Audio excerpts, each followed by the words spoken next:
This is the story of Daniel, a boy who lost his mother too early, a boy who was raised by his uncle like a son, a boy who believed one painful truth, and let that truth turn into hatred. What started as heartbreak, ended in death, regret, and silence. Stay with me, because this story might change the way you see forgiveness.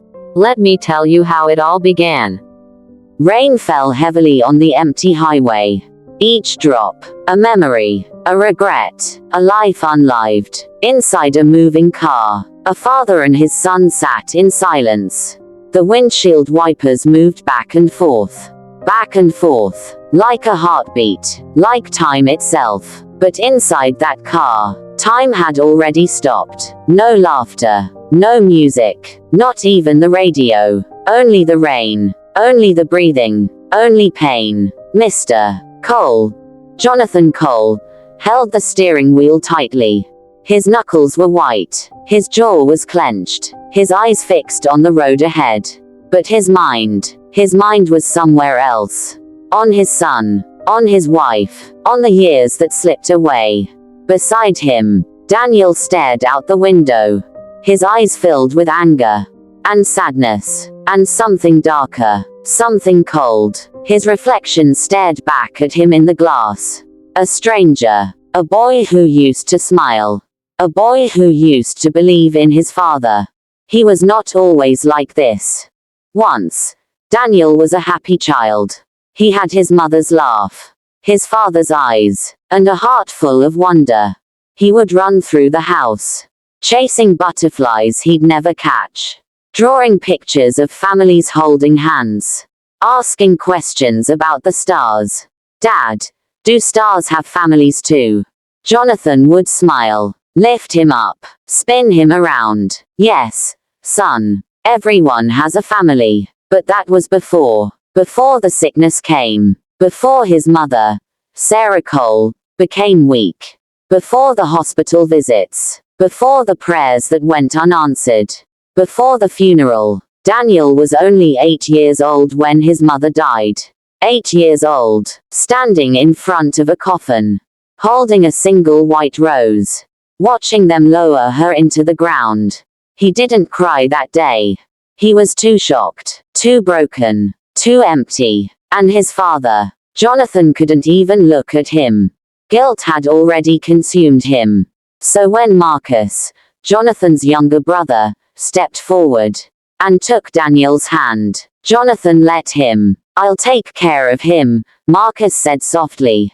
And he did. Dr. Marcus Cole, a surgeon, a brilliant man, a kind man, a man who became Daniel's second father. Marcus didn't just give Daniel a place to live. He gave him a life. He woke him up for school with pancakes shaped like smiley faces. He helped with homework at the kitchen table. He taught him how to tie a tie, how to ride a bike without training wheels, how to be brave when the world felt too big. Marcus fed him, clothed him, protected him, loved him. And when Daniel cried at night, when the nightmares came, when he called out for his mother in the dark, Marcus was there. He would sit on the edge of Daniel's bed, hold his hand, sing the same lullaby Sarah used to sing. "Close your eyes, my darling boy. Tomorrow brings a brand new joy." "Uncle Marcus," Daniel would whisper. "Yes, Daniel, do you think Mom can see me?" Marcus would smile through his own tears. "Every single day, son. Every single day." For years, this was enough. Daniel grew. He laughed again. He made friends. He played soccer. He got good grades. He started calling Marcus Dad by accident sometimes. And Marcus never corrected him. But there was always a shadow. A question Daniel carried in his heart. Why didn't my real father want me? Daniel was 16 when everything shattered. It was a cold November night. Marcus had just come home from a long surgery. Exhausted, drained. Daniel was sitting in the living room, staring at an old photo album. Pictures of his mother, young, beautiful, alive. "Uncle Marcus," Daniel's voice cracked. Marcus looked up. He saw the pain in Daniel's eyes.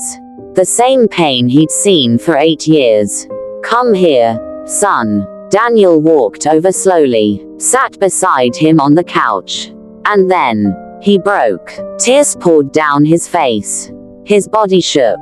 Uncle, he cried. Why did Mom die? It wasn't the first time he'd asked. But this time, it felt different, heavier, more desperate.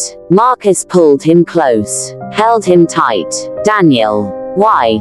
Uncle, why her? She was good. She was kind. Why? Marcus's heart ached. He'd held this secret for so long. Carried it like a stone in his chest. He'd promised himself he'd never tell.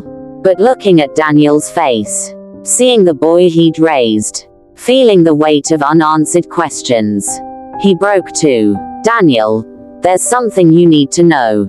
Daniel pulled back, wiped his eyes. What? Marcus hesitated. His hands trembled. Your mother, she was sick for a long time. I know. No. Daniel, you don't understand. She needed treatment. Experimental treatment. It was expensive. Very expensive. Daniel's breath caught. Your father, Jonathan, he had the money. Silence. He owned a successful business. He had resources. Connections. What are you saying? Marcus closed his eyes. I begged him, Daniel. I begged him to pay for the treatment. I told him it might save her. It might give her more time. And he refused. The words hung in the air. He said the business was struggling. That he couldn't afford it. That it was too risky. Daniel's face went pale. You mean, he chose his business over her life? He let her die. Marcus's voice broke. I'm sorry, Daniel. I didn't want you to know. I thought it would hurt you more. But you keep asking. You keep wondering. And I can't lie to you anymore. Daniel stood up slowly. His whole body was shaking. He could have saved her. Marcus nodded. He had the money, and he just let her die. Daniel, all this time, I thought it was just bad luck. Just fate. Just God's plan. His voice rose. But it wasn't. It was him. He killed her. Daniel, wait. He's a murderer. Daniel ran to his room, slammed the door, and screamed into his pillow until his throat was raw. Marcus sat alone in the living room, head in his hands. He'd just destroyed his nephew's world. But he didn't know yet that he'd destroyed much more than that. Years passed, but the anger didn't fade. It grew, like a seed planted in poison soil. Daniel was 18 now, tall, handsome, brilliant. On the outside, he seemed fine. He graduated top of his class, got accepted into a prestigious university, had friends, had a girlfriend, but inside, something had died, and something darker had taken its place. Daniel smiled in front of his father during their rare visits. How's school, son? Great. Dad, need anything? No. I'm fine. I'm proud of you, Daniel. Thanks. But behind the smile, behind the polite words, was a plan. Daniel spent nights researching, not for school, for revenge. He read about poisons, toxins, substances that kill slowly. He learned about ricin, arsenic, hemlock. He studied symptoms, timelines, detection methods. His girlfriend noticed the change. Daniel, are you okay? You seem distant. I'm fine, Emily. Just stressed about exams. You can talk to me, you know. He kissed her forehead. I know. I love you. But he didn't love anyone anymore. Love required a heart, and his had turned to stone. One evening in late September, Daniel walked into a small, dark shop on the edge of town. The kind of place that didn't ask questions. I need something, he told the man behind the counter. The man, thin, scarred, cold-eyed, leaned forward. What kind of something? Something that works slowly, painfully, something that can't be traced easily. The man studied him. You sure about this, kid? Daniel's eyes were empty. I've never been more sure of anything in my life. The man reached under the counter, pulled out a small vial. This, colorless, odorless, tasteless. Mix it with any liquid. Symptoms start in 30 minutes. Death in 2 to 4 hours depending on the dose. What are the symptoms? Dizziness, nausea, blurred vision, organ failure, pain, lots of pain. Daniel took the vial, held it up to the light. Such a small thing, to end a life. How much? 500. Daniel paid in cash, and walked out into the night. For weeks, he carried the vial everywhere, waiting for the right moment. His father had invited him on a business trip. Just you and me, son. Like old times. Sure, Dad. The night before they left, Daniel stood in his bathroom, staring at the vial. His hands were shaking. This is it. This is justice. For Mom. He poured the poison into a small bottle, then filled it with water. Clear, innocent, deadly. He packed it carefully in his bag. And the next morning, he got in the car with his father, smiling. They'd been driving for 3 hours.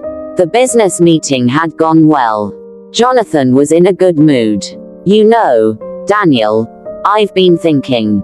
About what? About us. About the time we've lost.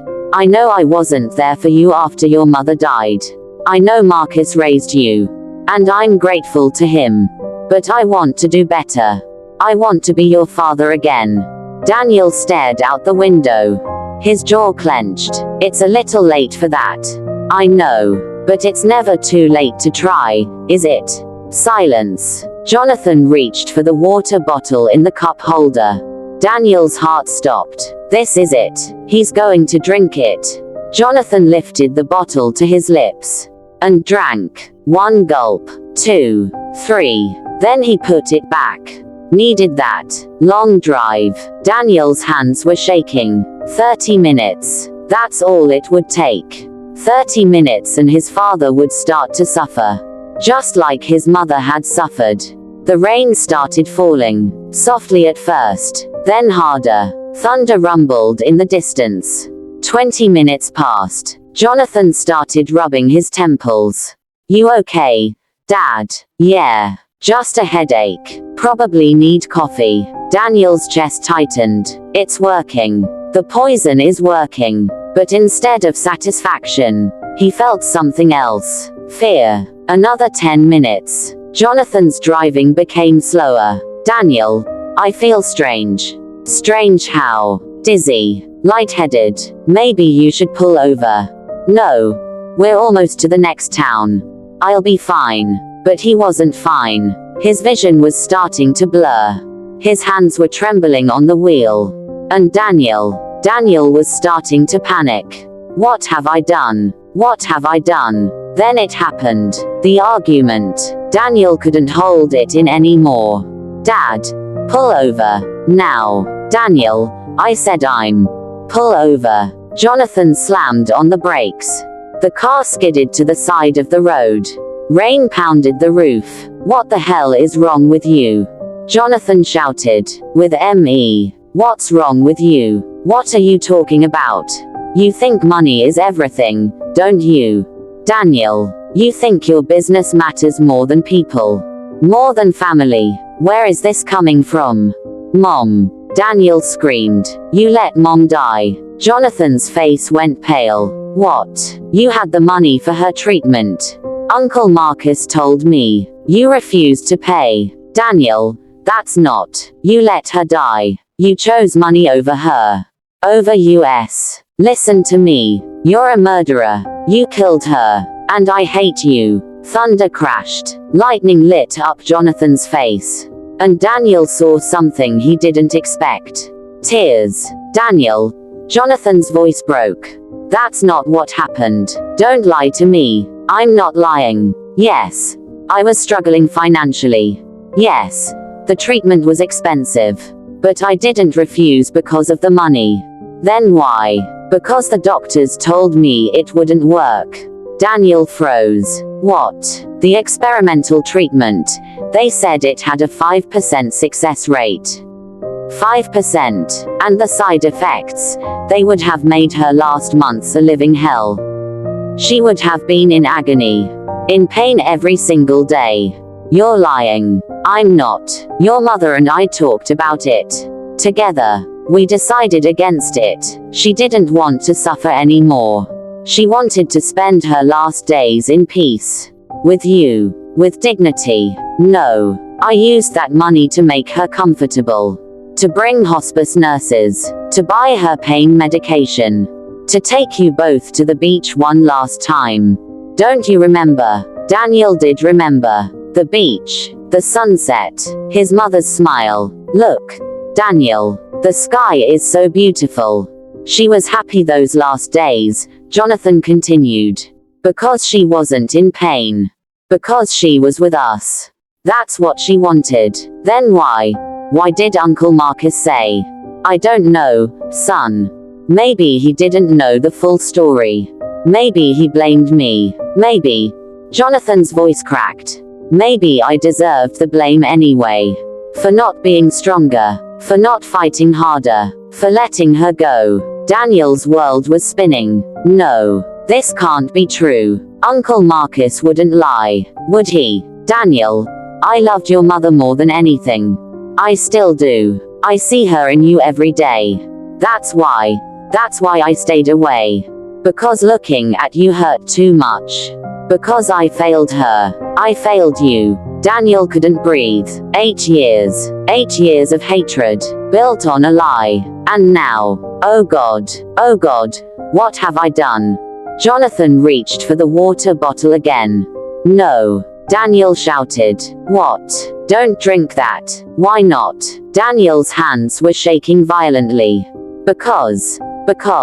He couldn't say it. Couldn't admit it. Jonathan looked confused. Then concerned. Daniel. What's wrong? Daniel grabbed the bottle. Stared at it. His father was dying. Right now. Because of him. And suddenly. All the anger. All the hatred. All the pain. Turned inward. I'm the monster. I'm the murderer. Not him. Me. Daniel unscrewed the cap. Daniel. What are you doing?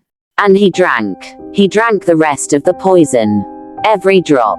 Daniel. No. Jonathan tried to grab the bottle. But it was too late. Daniel threw it out the window. What did you do? What was in that? Daniel started crying. Sobbing. I'm sorry, Dad. I'm so sorry. Daniel. Answer me. What did you drink? I poisoned you. I poisoned the water. I thought you killed Mom. So I wanted you to suffer. But it was a lie. And now I can't take it back. Jonathan's face went white. You. What? I'm sorry. I'm so sorry. I don't want to live with this. I don't want to live knowing what I did. So I drank it too. If you die, I die. Daniel, we have to get help. There's no time. Jonathan grabbed his phone. Tried to call 911. But his vision was getting worse. His hands wouldn't work right. The poison was spreading. Hold on, son. Just hold on. He started the car. Pulled back onto the highway. We're going to the hospital. Both of us. You're going to make it. You hear me? You're going to make it. But Jonathan could barely see the road. The rain was too heavy.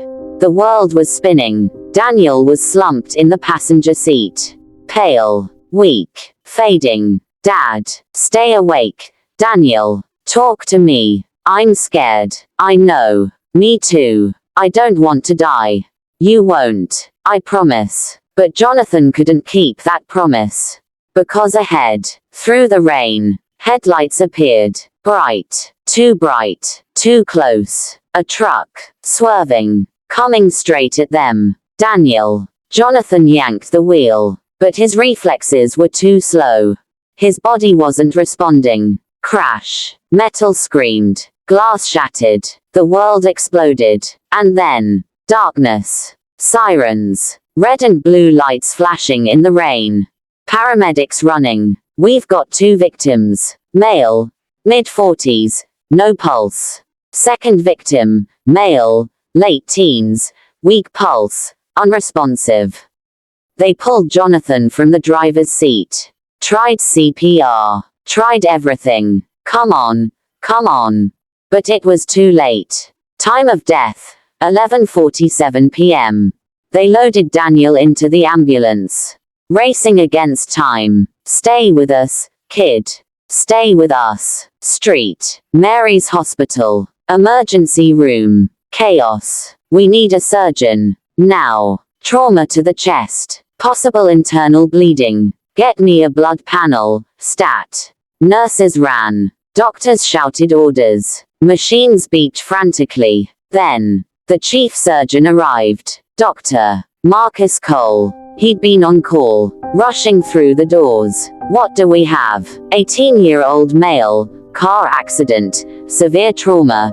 BP dropping. Marcus reached the gurney. Looked down. And his heart stopped. Daniel. His voice was barely a whisper. The nurses froze. Doctor. You know him. Marcus couldn't speak. He reached out with shaking hands. Touched Daniel's face. Daniel. Oh God, Daniel. Doctor. We need to operate now. But Marcus wasn't listening. He grabbed the chart, scanned the preliminary tests, and then he saw it. Blood panel results. Toxicology. Positive for unknown alkaloid compound. Consistent with poisoning. His legs went weak. Doctor. Marcus looked up. Where's the other victim? The nurse's face fell. DOA. There with the body now. It was his father. The room spun. His brother. Dead. His nephew. Dying. And poison in both their systems. Oh God. Marcus stumbled backward. What have I done? Dr. Cole, we need your decision. He's crashing. But Marcus couldn't move. A nurse touched his arm. Doctor. I'll get someone else. Wait. Marcus walked slowly to Daniel's side. Leaned close. Daniel's eyes fluttered open. Just barely. Uncle. Daniel. God. Daniel, what did you do? Daniel's voice was so weak. I did it, Uncle. Did what? I poisoned him. What? Dad. I poisoned Dad. Tears rolled down Daniel's face. I thought he killed Mom. Marcus's heart shattered. You told me. He refused to save her. Daniel. No. So I wanted him to suffer. Like she suffered. Oh God. But when we fought, he told me the truth. And I realized it was all a lie. Marcus was sobbing now. I hated myself, Uncle. I hated what I'd become. So I drank it too. I didn't want to live with what I'd done. Daniel, please. The crash. I didn't mean for the crash. I just wanted the pain to stop. His voice faded. I'm sorry. I'm so sorry. Marcus couldn't breathe. This was his fault. All of it. That one night. That one lie. That one moment of weakness. Had killed his brother. Was killing his nephew. Doctor. A nurse shouted. We're losing him. Marcus stepped back. The nurses and other doctors waited. Dr. Cole. You need to scrub in or step aside. Marcus's hands were shaking. He killed my brother. Doctor. He poisoned him. He destroyed himself. All because of hatred. All because of. He couldn't finish. Because he knew. All because of what I told him. I can't. Marcus whispered. I can't do this. He turned away. Started to walk out. But then. Doctor. Sarah Chen stepped forward. I'll do it. Marcus stopped. Dr. Chen. That boy is dying. And someone has to try. Even if we fail, someone has to try. She looked at Marcus with fierce compassion. He's your nephew. He's family. And family doesn't give up. They rushed Daniel into surgery. Marcus stood outside the doors. Unable to enter. unable to leave. For 2 hours, they fought. They tried everything, but the poison had spread too far. His organs were failing. His body was shutting down.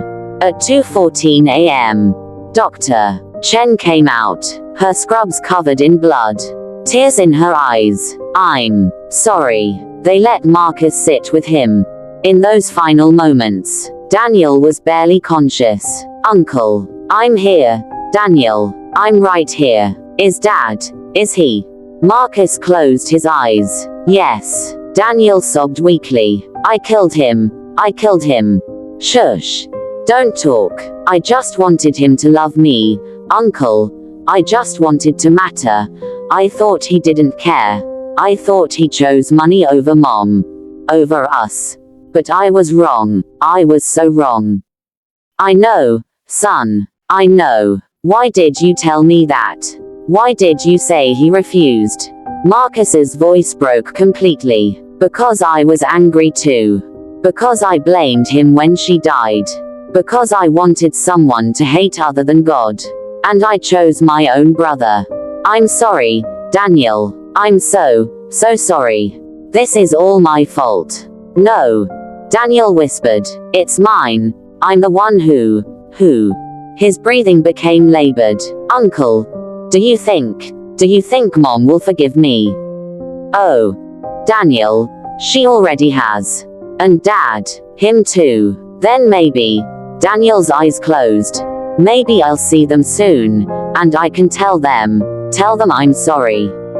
"Daniel, no, stay with me." But Daniel's hand went limp. The monitor flatlined, and Marcus Cole lost the last person he loved. 2 graves, side by side. Jonathan Cole, beloved husband, devoted father. Daniel Cole, beloved son, lost too soon. One mistake, one lie, one confession, that destroyed a family. Marcus never operated again. He couldn't. Every time he held a scalpel, he saw Daniel's face. Every time he tried to save a life, he remembered the life he'd taken. Not with a blade, with words. So he left the hospital, sold everything he owned, and opened a free clinic in the poorest part of the city. For broken children, for poor families, for hurting souls. He named it Mercy, because he learned too late that pain passed down becomes poison, that lies told in anger destroy more than truth, that hatred, no matter how justified it feels, always costs more than we can pay. On rainy nights, Marcus would sit alone, staring at the photo on his desk. A young Daniel, smiling, innocent, alive, and he would whisper, "I'm sorry. I'm so sorry. But sorry can't bring back the dead." Daniel didn't die because of poison alone. He died because of pain he never healed. His father didn't die only from a crash. He died from years of silence. And his uncle will live forever with regret. Because sometimes, the truth told at the wrong time can destroy lives. Choose forgiveness. Choose healing before anger chooses for you. In life, pain is unavoidable. But bitterness is a choice. Revenge feels powerful for a moment. Then it leaves you empty forever. Talk before you hate. Heal before you hurt. Forgive before it's too late. Because unhealed pain becomes poison. If this story touched your heart, please like, share, and subscribe. You never know who needs this message today.